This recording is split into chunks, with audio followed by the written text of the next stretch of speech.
that is really what sacred union, divine union is all about, is calling each other forward into the highest version of each other or of yourself. So am I asking you to do things to abandon your true nature or the highest version of yourself? Not the highest version of you that I see, but what you agree is your highest version. There's always sovereignty. There's a difference between wanting love and actually being able to receive it. This is the Honeymoon Frequency podcast, a space for living conversations about presence, union, and the art of relating without urgency. We're Tyler and Brandy, partners in love, life, and business. And what you'll hear here are the conversations we're already having. Slow, honest dialogues about intimacy, nervous system safety, devotion, repair, and pacing. This isn't a podcast about fixing love or mastering relationships. It's an invitation to slow down, to listen, and notice what becomes possible when connection isn't rushed but met exactly where you are. Nothing here needs to be solved. Nothing needs to be forced. Just stay with the conversation and let it meet you at your own pace. As I was pouring the first cup of tea, I was being reminded, like the spirit of this tea actually reminded me of how tea is intimate. Tell me more.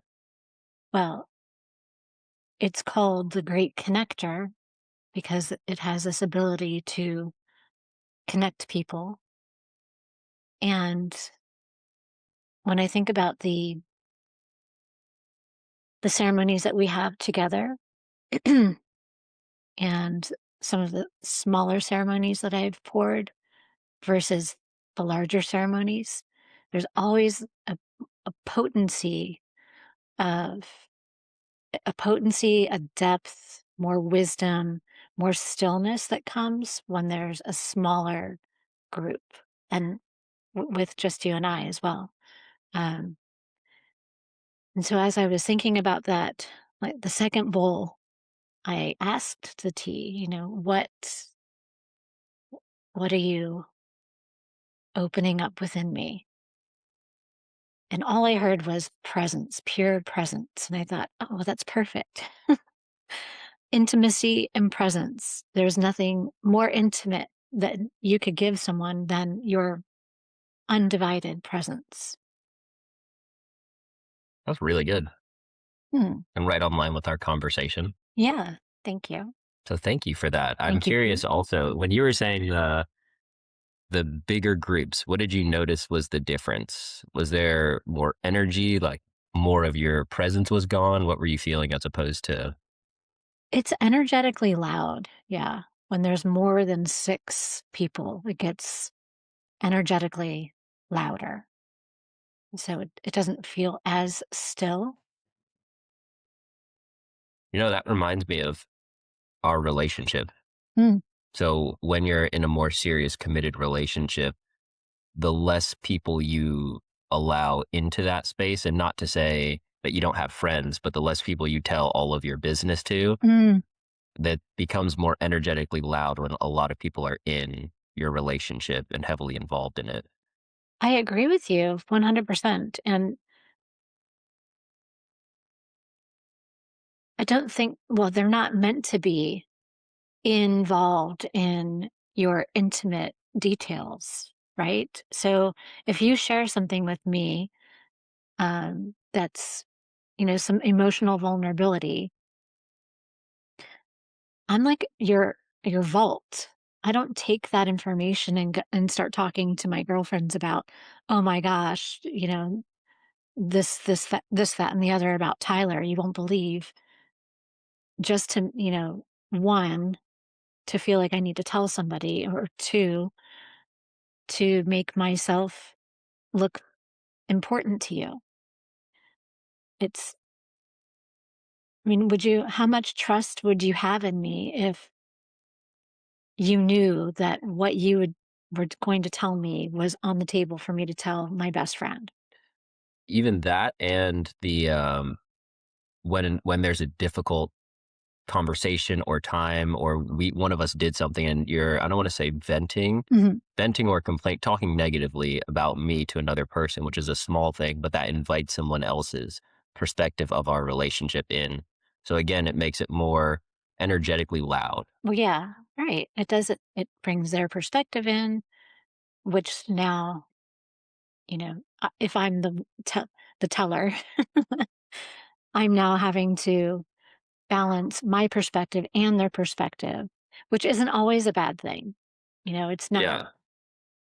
And there are really great therapists who are qualified to give you sound advice. So that's what I've really loved about when we started dating was you really maintain the integrity Mm. of, we'll say, the container that is the relationship, to make sure, like, if we do have any type of, we'll say, problem or scenario, one, how much can we keep it between us and not invite other people in, like friends or family members or whatever it is, so that way your reputation is not tainted by maybe one small slip up, because a lot of times it's harder if someone sees one small thing that you did and they don't know the full story. They're only going to know my version. Right. So it's keeping the integrity of the relationship sound. Yeah. Well, thank you for acknowledging that. It's like a minor detail, but it's a big deal. Do you notice that? And you even came back and told me in different places that you've been throughout your journey, Hmm. when you noticed that maybe it was the wives, they were doing a girls' night, Hmm. and the wives might have talked badly about their husbands, Hmm. and you start to see the picture that it's painting of their relationship. Yeah. Yes. And it's interesting when I know the husband in one aspect, and then I'm hearing the wife kind of talk like, I just want to say egoically, you know, um, just comments kind of making fun of, like, fault finding and making fun of their shortcomings. And, it's, we don't have to be serious all of the time, but I do think that it's disrespectful to, I agree. like, make him the object of the humor So and I've everything. noticed that. That's what's, like you said, a very small thing. I've noticed that's commonplace in a lot of It relationships is. where it's almost, I feel in the perspective that I heard is the women usually talk about what the men don't do, and the men usually talk about how much the woman complains about what they don't do. So it then creates this almost divide in how you see each person, because I know each of them as one thing, Mm. but now you're telling me how they're acting behind closed doors, Yeah. which now again puts my perspective or my energetic noise into their relationship. Mhm. So looking back on it, that has been one minor detail, but a massive benefit to our relationship. Yeah, and it's like the integrity of intimacy, right? Mm. That's really what that is. It's a principle of maintaining the integrity of your intimacy. And so I want to go now into, we've talked about eye gazing before because I think that blends beautifully Mm. with maintaining the integrity of the intimacy. So we joked before, on a first date, someone should eye gaze into someone else's eyes or the person that you're talking to. And it sounds funny and silly, but number one, I like to look at it, literally look at it and say, hey, can I look in this person's eyes and can my nervous system be calm? Mm. Can I look at someone and they are confident enough to have me see them and witness them? And can they look back at me? Mm. Because when I was a physical therapist, what I would notice, if someone was in pain or if someone was very anxious, they would look all over the room at anywhere but me. So Mm. that told me that they were not really present with me in the conversation. Okay. So I'm starting to notice that when we talk, I mean, we've practiced it so much that now it's just becomes a normal thing. Like you don't have to think about looking someone in the eyes. Mm. We actually did eye gaze on our first date. We did. And so when I was working on the nervous system training, so the visual work, I noticed there's a difference between looking and seeing. Okay. And so the looking, what I notice is the act of using your eyes. Seeing is actually, what image are you able to take with the context and put more context behind what you're actually looking at.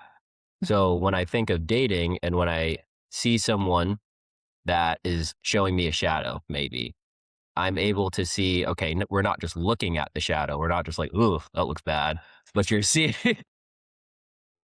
Don't look at that. but you're looking at it with your eyes and you're seeing what did the person do to get through that situation? How did it shape them? And you're just taking more context into it. And it gives you a better perspective and better, I would say, respect for the person and how they're making it through their journey of life. Mm. Well, it gives you also a lot of information on how they're going to handle challenging situations in your relationship. 100%. Yeah. And so something that came to mind while you were sharing about other people, the husbands complaining about the wives and the wives complaining about Yeah. the husbands and boyfriend, girlfriend, whatever title you want to put on it. I was thinking about how uneasy I would feel being looked at, like if that was part of what I did, even though I might not think anything is wrong, but if you shared something with me and then I was out like, you know, talking about it to my girlfriends and making you the star of the joke,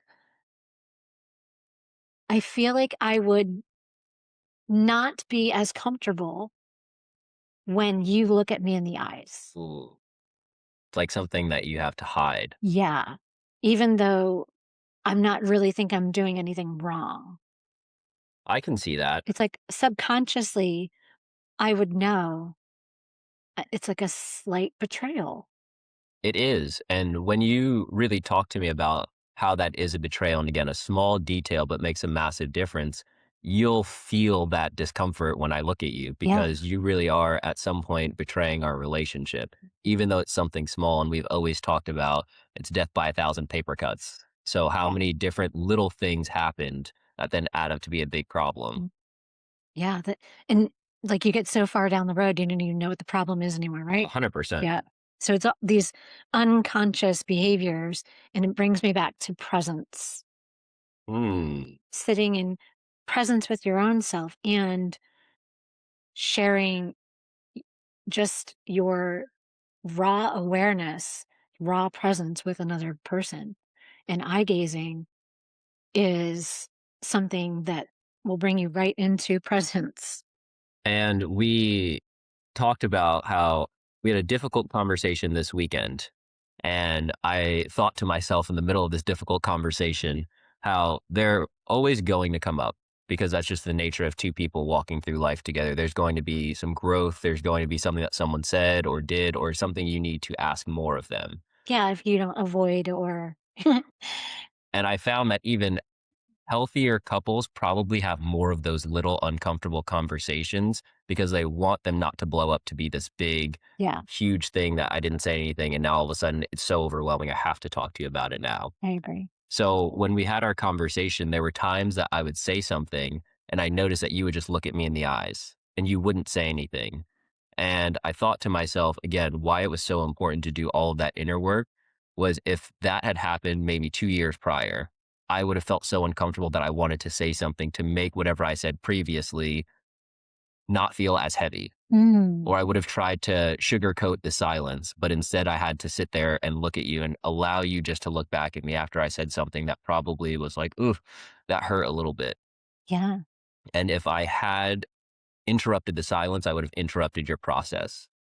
yeah. So thank you for not interrupting my process because sometimes it does take me minutes to really digest what's being said, to feel what is has been presented to me, and sometimes it takes me even longer to put words to what I'm feeling and to be able to articulate it in a way that um, is not hurtful. Because sometimes, when someone says something hurtful, one of those knee jerk reactions is to respond unthoughtfully. And I never want to do that. I always want to be mindful of one, really identifying the real emotion, because anger is really not the true emotion, I don't think. That initial knee jerk reaction, right? And I don't know if what you said made me feel angry initially. I think I felt more surprised, kind of taken back. So again, I I had to really, yeah, go through my own process. So thank you for giving me that time and space, because it is uncomfortable when I'm just staring at you like, okay. I don't have anything to say to you. Yeah. But what it also reminds me of, as within, so without. So when someone's looking at you and there's silence, sometimes you have to look within and then say, what is it that I'm actually feeling? Hmm. Because what you told me might have brought something out, but that might not really be what this is about. It Mm. might not be what you said at all, but it's bringing back something that I have to look at within myself and say, either I knew that was something I needed to change, but I thought I didn't have to do it right now, or I didn't think it was that big of a deal. And now, because I didn't think it was that big of a deal, now I have to change something. And it's that change that I believe brings out, it's a losing part of who you identified as. Oh, boy, that's a stickler. Hmm. Let me pause a moment on that one. Slowing down enough to feel, Hmm. right? And I've really appreciate that about our relationship, that you and I slow down long enough to feel what we're truly feeling and then communicate. So that, thank you again for giving me that space, and the the reckoning of the identity of like, oh, that's who I was and that's how I've behaved. And that created this scenario. And what we were talking about was an identity and a behavior and an outcome that I recognize does need to change. And that was not a smooth pill to swallow. Oof. It wasn't. And I'm grateful for you in our relationship the same way that you're able to look at patterns and look at whatever it is that I may say, hey, I might need a change in this, and actually be willing to look within and say, am I going to lose part of myself? Mm. And yes, but is it for something that's of the higher good of the both of us? That's a really good point. And that is really what sacred union, divine union is all about, is calling each other forward into the highest version of each other or of yourself, right? Mhm. So, am I asking you to do things to abandon your true nature or the highest version of yourself? Not the highest version of you that I see, but what you agree is your highest version. Like there's always sovereignty. Like I could have said, that's just the way that I am, and Yeah. I like that part of me, and I don't wanna change it. And then that would have given, balls back in your court. Yeah, to say, now what do you want to do? But again, it comes back to that eye gazing and the ability to sit in that discomfort of being seen. Because Mm, when you think of something I want to bring forward to say, hey, I need a change in this, that's me being seen and what I need to be, some behavior I need to be changed. yeah. And so when you look back at me, and now it's a level of vulnerability to say, I'm going to bring something that feels uncomfortable Mm, into our relationship. It's for the highest good, but I'm going to bring in something that's uncomfortable. And now I'm just going to allow you to see me and what I presented forward, what I processed through. mm. So I have a question for you. How do you determine what the highest good is? Well, number one, getting very clear on where it is you're going. Uh-huh.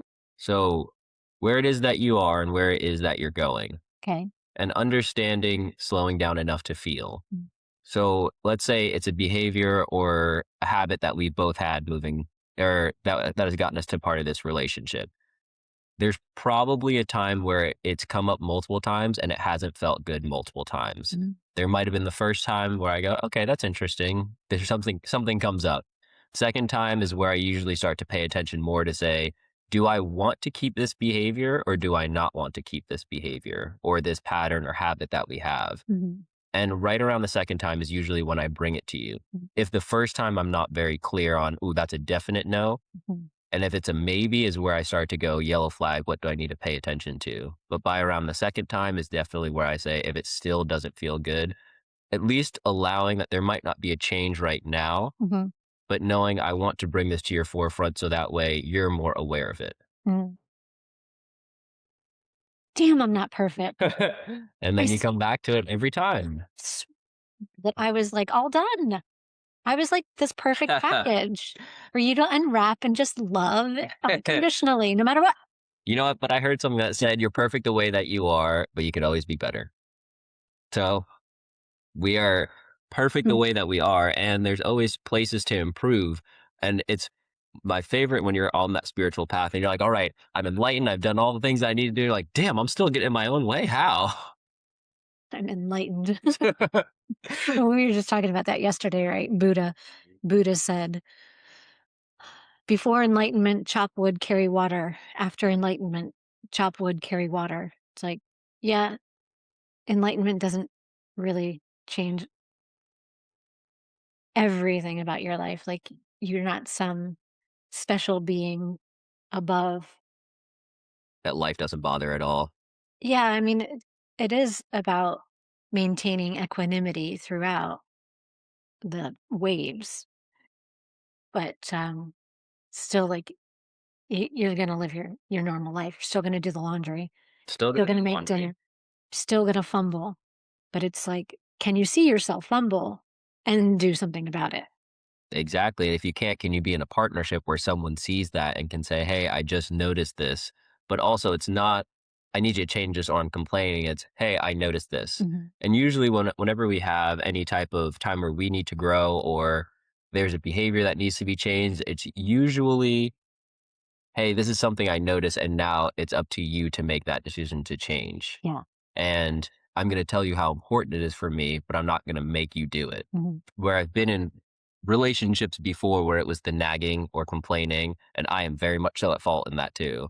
And you realize that's not what you want because if someone does it because you say that you need them to, that's not really where they want to be. Mm, But if you give them the option and then they choose to, that's usually where the relationship lasts longer term. yeah, that's a good point. And so one of the ways how I determine the highest good, like what is for the highest good, is I look at everyone involved and I ask myself, will this change improve everyone's life? Does everyone win? And if it's a yes, then that's how I determine, okay, this is a change that I'm willing to make. Okay. If someone loses, everyone loses. So not and I'm not saying that there won't be a change, but it's like, how do we get to the shift or the change and everyone win at the same time? So what's the difference in what do you mean by winning and losing? Because there's a change that's going to may look like a loss for someone, but it's actually their opportunity to make a change in their own identity. Oh, that's a good question. So loss to me would be, bringing someone harm, Mhm. um, abandoning. Um, if it's going to cause harm, then it's not for the highest good. Correct. It's, yeah, that's my benchmark. Pretty much the two of abandoning or causing harm. Yeah, intentional pain. Like if what I'm going to do is going to intentionally cause you pain, which so that doesn't mean that we don't ever break up or leave relationships. I'm thinking about my own, That's what I was relationship. thinking. Yeah, I had to make a decision what was the highest good for everyone involved. And if two people are not happy together, they're not in resonance, even though they've tried for a long time. Is anyone else in that field at their best? Probably not. Are they receiving the best? Probably not. And so letting a relationship dissolve or uncouple or change form so that each individual can walk their best life, then everyone involved is going to be served in a higher, they're going to receive more love, they're going to receive more presence. So to me, that's how I would assess highest good. So it's safe to say that just because someone is in a position that looks like a loss doesn't necessarily mean it's a loss for you in that. So Yeah. I'll take into account when you said uncoupling Hmm. for your kids at a certain point, it looks like a loss. Yeah. And I guess it's just important for me to reflect on my own decision making is doesn't mean it won't be uncomfortable That's for true. people. When I make a decision, just because I want the highest good for everyone Mhm. doesn't mean it won't be uncomfortable. That's true. Change is usually uncomfortable. It is, but we've always talked about moderate change. So Mhm. not going past the threshold where it's too much. So I take again the stretching of a body part. If you go way far beyond where you've ever gone Uh-huh. before your nervous system is going to tighten. Yeah. As opposed to if you slowly do it, it goes, okay, I can take a little bit. I can take a little bit more. And Mm. you keep proving and improving that range. Yeah. So I look at with, again, coming back to eye gazing, starting on that first date, how important that was because that was the ability to sit in, it's not even discomfort, but vulnerability. Yes. And you were really comfortable sitting in vulnerability because I think I was the one that initiated the long gaze. It felt like it anyway. Yeah. Well, I was in probably the most vulnerable part of my life and had to be very comfortable at being who I was at that moment in time, not who I was before, not who I could be after, but who I was right then and there. So my undivided presence. Yeah. Yep. And it won me over. Mm. So we talked about how difficult it is for people that we've noticed to initiate eye gazing, to stay with it, and even made the joke like people have been able to in modern times have sex but cannot look into the eyes of their partner. Yes. Yes. So how do people get better at that? What's any way that you've practiced doing Yeah. eye gazing before we started? That's a really great question. So as I was single and rebuilding myself from the inside out, um, I would get up in the morning and I would brush my teeth with my non-dominant hand, so my left hand, and I would look in the mirror and um, I would repeat, "I love you." And then, you're brushing, and then I would repeat, "I love you, Brandy," while looking in my eyes in the mirror 25 times. And I did that every single morning. And I eventually got to the point where I would just be like, "I fucking love you.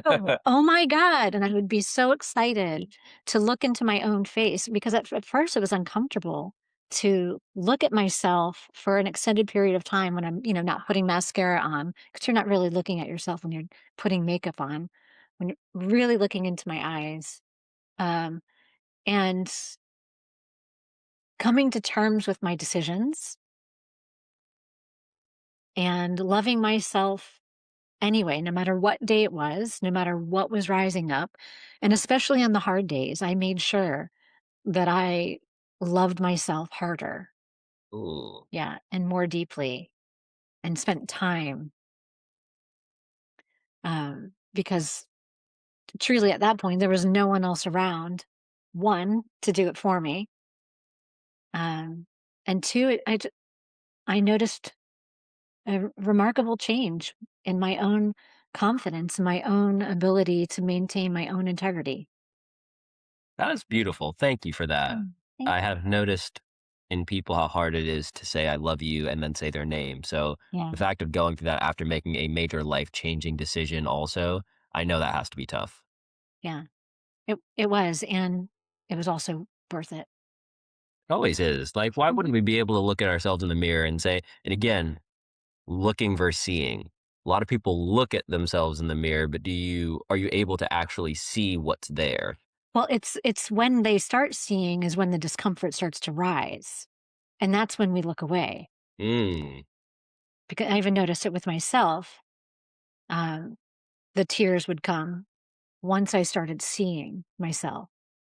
And then the joy came. And then the fuck yeah came. Like, I totally accept you and all of you. And in order to step into the kind of relationship that you and I have, I had to be that person that totally accepted me for who I was, for who I am. So this is actually an exercise that I give to women that I'm guiding or advising. I'll give this exercise to them to help them move through, even if they're not going through something tumultuous, just to cultivate that time with themselves, that love and acceptance. Oh, thank you. Okay, so I want to close on that one. Can you tell me what is the exercise again, just for anyone that might be listening? Yeah. So as soon as you wake up in the morning, the first thing you do, after you go to the bathroom, is you stand in front of your mirror, use your non-dominant hand to brush your teeth, and then repeat, I love you, whatever your name is. So I love you, Brandy. I love you, Tyler. And you repeat it looking at yourself in the eyes 25 times every single morning for at least 30 days. Can you tell me why, just a quick one, why your non-dominant hand? Because when you wake up in the morning, you're still in the theta brainwaves. So that when you're in the theta brainwaves is when your brain is susceptible to change. It actually learns and retains information. It's actually the brainwave of hypnosis. So you're self hypnotizing. And when you use your non dominant hand, you keep your brain in the theta Oh, okay. state longer. Well, perfect. All right. And that's my favorite, talking about the neuroscience Yeah. and the brain waves. So thank you, Brandy, for sharing that. And yes, if anyone is listening, then that'll be a perfect one to start with and reprogramming it to anything. Mm. It could be the I love you, Tyler, I love you, Brandy, but also just another habit to have instead of checking your phone in the morning. Oh, that's a good one. So, And you stack it with, brushing your teeth. So you're not adding really anything on. 25 seconds isn't adding anything on. Mhm. You're already brushing your teeth. So while you're there, you're pairing this new self love habit with your oral hygiene. Hmm, that's beautiful. That Mm. is so beautiful. Thank you. So, as Thank you. always, Brandy, thank you for sharing our vulnerable parts of our relationship and being just authentic about how we've moved through them and why we probably weren't ready prior to the time that we met, and actually what those things working on ourselves prior to meeting each other, how they've helped and how they've actually been integrated Yes. into our relationship. Yeah. Well, thank you for always recapping for me because it helps me to see just how much integration we've actually both have processed through and um, how we've matured as individuals and as a couple.